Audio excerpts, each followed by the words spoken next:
Welcome back, everybody. Thank you for watching another video. So today, here's what we're going to be doing. The first thing is we're going to have a look at the differences between a subcompact pistol and a micro subcompact pistol. I don't know, maybe you're trying to decide the differences between something like a Glock 43 or a Glock 26 or something very similar to that.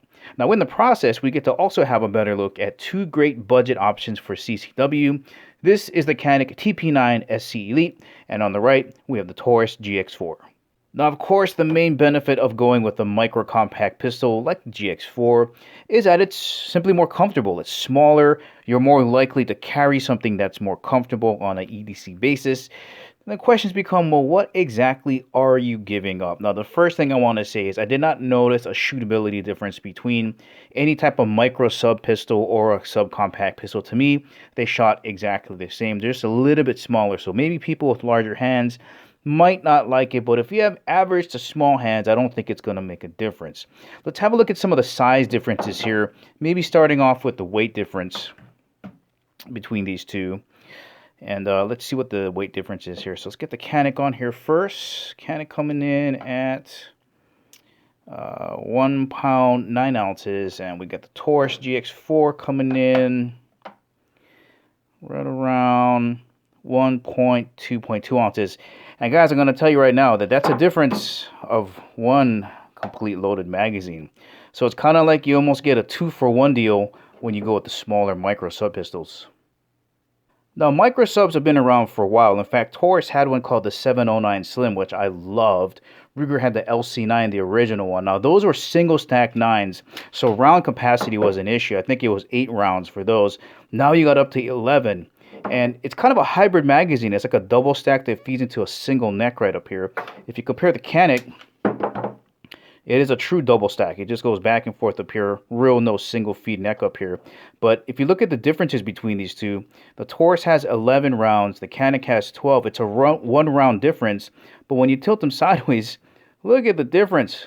You get so much more efficiency in the Taurus magazine. And of course, both of these have extended magazines, but that's how I would carry it, just like that. But look at the size difference between those two. In fact, here, let's get these in here. And let's do a quick dimension comparisons. Just starting with the slide length and the barrel length difference. And that's going to translate into all of the other dimensions, even when you look at it from the top. Now, this is going to look a little bit thinner because the Canik has nice beveling on the sides here. So I'm going to put a chamber next to chamber, but you can still tell the Taurus is thinner, especially when you look at the dimensions back here width-wise. Get that right. Look how much smaller that is.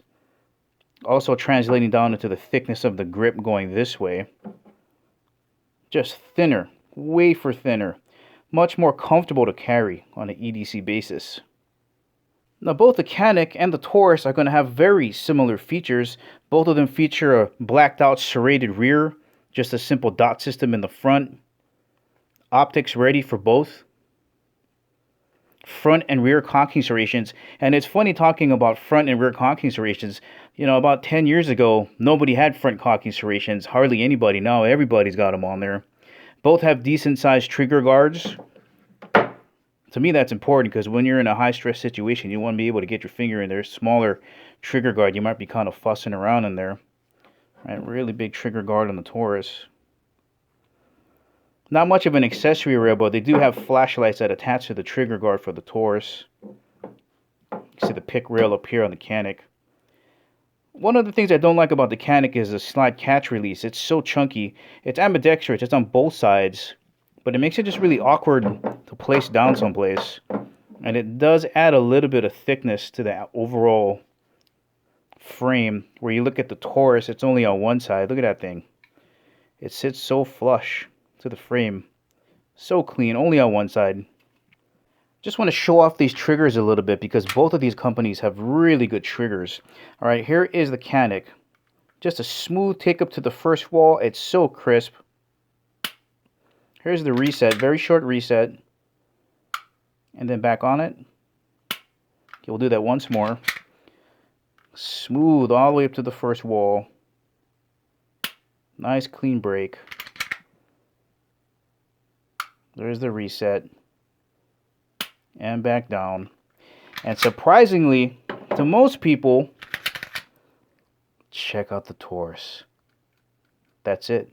That's the take up to the wall right there. Very good break.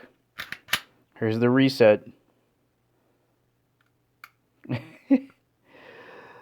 Oh, we'll do that one more time. All right, there's the take up. Here's the break. Here's the reset. And back on it. Good job, Taurus. All right, well, what about the trigger pull? Let's check it out. Canik. Okay, first pull, 5 pounds. Second pull,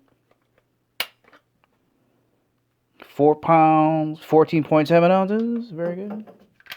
Do one more.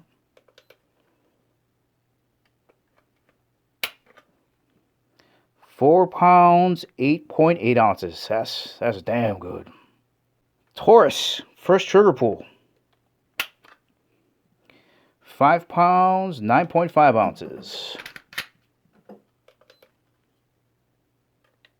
Second pull. 5 pounds, 9 ounces. Pretty consistent. Last pull. 5 pounds, 7 ounces. Decent. So in general, guys, we can see, of course, the micro compact pistol category. It's a smaller pistol with just as much ammo capacity as the subcompact brethren. It's just a lot easier to carry for CCW situations, in my opinion. And the shootability differences to me are small. It's more worth having something that you're going to be comfortable carrying every day, especially weight-wise. You can fit one more magazine maybe in a sidecar holster for you, versus having something like that, which is just so much heavier. It's like a 2-for-1 deal. But in short, it's going to depend on what you feel comfortable with. But that was just a quick look at the differences between a subcompact pistol size like the Canik Tp9 SC and the Toro GX4. Guys, thank you for watching. I will catch you in the next video.